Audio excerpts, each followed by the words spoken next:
And we're back. Well, I'm back. You're new to Free Solo. I've thought about El Cap like for years, and every year I'm like, that's really scary. I'll never be content unless I at least put in the effort. I watched this a week ago, and it was flickering, so I got courtesy tickets, and I got this guy, so he can experience the sweaty palms. Oh man. Yeah. I know that I'm gonna be sweating through this whole movie. There's something about people like free climbing. Even when I watch Tom Cruise in like the Mission Impossible, because I know he does his own stunts, it just freaks me out. And then to think that he still has harnesses and like, you know, equipment, proper equipment. And then I look at some like this guy, and I'm like, free climbing. Something about people hanging off ledges and cliffs and buildings that just makes me really anxious. Well, I hope it makes you sweat. It probably will. It made me sweat. But yeah, I mean, like, it's pretty good cinematography. I mean, it's like a couple duel. They did Meru, which I showed you the trailer of. This is more of a documentary, right? Both of them. Okay. But yeah, seriously, I really want to see the behind the scenes for this film, because like how they filmed it, it's nuts. But anyways, I look forward to when you're watching it, because no more flickering. I swear, if there is, I'm gonna be so sad. Yeah. Anyways, this is before, and this is after. Oh, it's kind of, whoa. I'm still stressed. My body's still really stressed out. Yeah. Yeah, I don't think it's gonna go away for a while. That was the most stressful movie of my whole life. Like I've never been more stressed out watching a movie. And I know that I know the whole point is that he makes it through it. But like, I'm gonna have to check up on him all the time now. See how he's doing. Yeah, that's what I felt the second time watching. I mean, like the second time, like there, like the boulder problem still like on me. I was like, it just doesn't seem like plausible that he can stay there. But he does it. What doesn't seem plausible is that he can pull off those maneuvers at such a great height with no equipment at all. Yeah. You know what's like a really low-key impressive thing? How even when he's doing his maneuvers and stuff, when he's climbing, he has to reach back every once in a while and like put the powder on his hands to keep his hands from being too sweaty, you know? But he's basically perched like midair, you know, like 3,000 feet above the ground, and he's reaching back like an acrobat and like. I mean, he does his yoga stuff, so that's a common. Well, he's in control. He has total control over his body, right? Yeah, I like the metaphors that they use, because it's like, oh, like perfection. This like warrior spirit, like everything's on the line, and you screw up, you die. Yeah, that one line about like, imagine this as this like really grueling gold medal like performance, but there's no margin for error at all. You gotta get the gold or else you die. So nerve-wracking. Yeah. And of course, it doesn't help the way they shoot it too, right? Oh yeah. Emphasizing like the panoramic shots of like the valley. Yeah, I mean, like I swear, like I gotta check out the editor of this one too, because I mean, Elizabeth and Jimmy did a great job. Yeah. So I definitely He was stressed out. Yeah. Everyone was stressed out. That one guy couldn't even look at the Mike Schaefer or whatever. Yeah, he Mikey couldn't even look. Yeah. He couldn't even look at the camera. Yeah. I mean, I wouldn't either. I wonder if Sanni was watching. I wonder if his girlfriend was watching somewhere.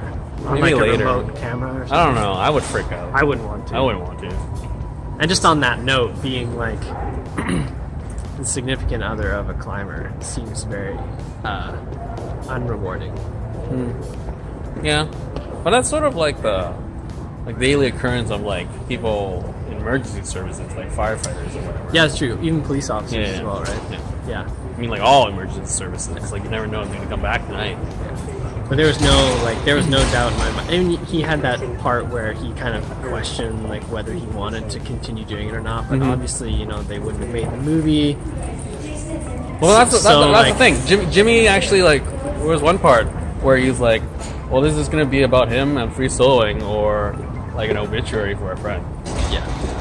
And my thing with that is like, it's kind of crazy because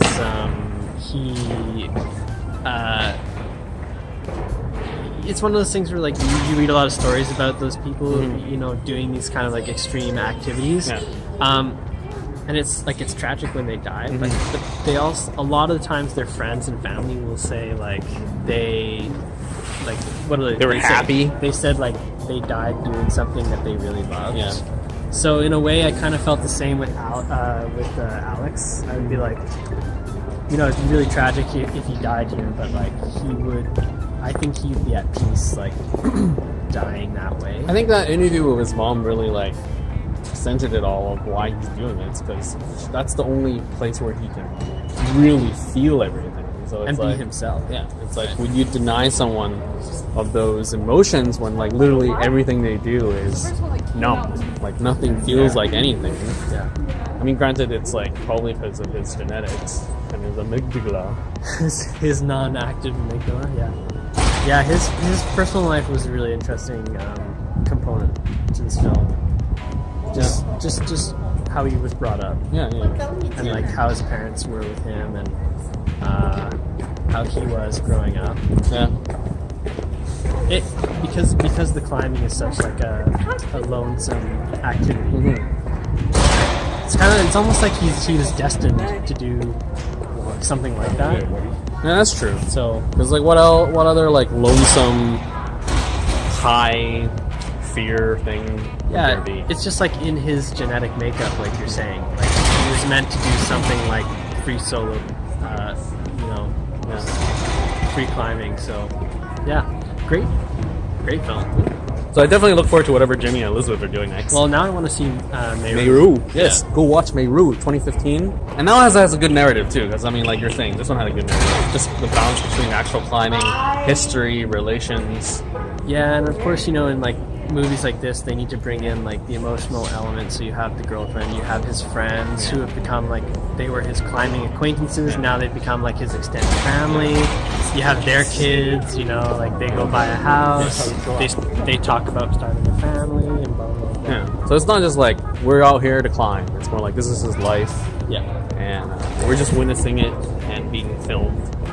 And yeah, so I mean, overall, watching it the second time was like, sure, it was like a little bit of a slag getting through like just the build up and everything, but the actual climbing was still like, wow. Yeah, and actually halfway through I was thinking like they really need to take the cameras away. I kept thinking that, and then when they did, I was like, okay, now I feel like he's gonna do it, because I think he just needed to not have all that exposure, all the people around him, right? Yeah. So yeah, good recommendation. super good.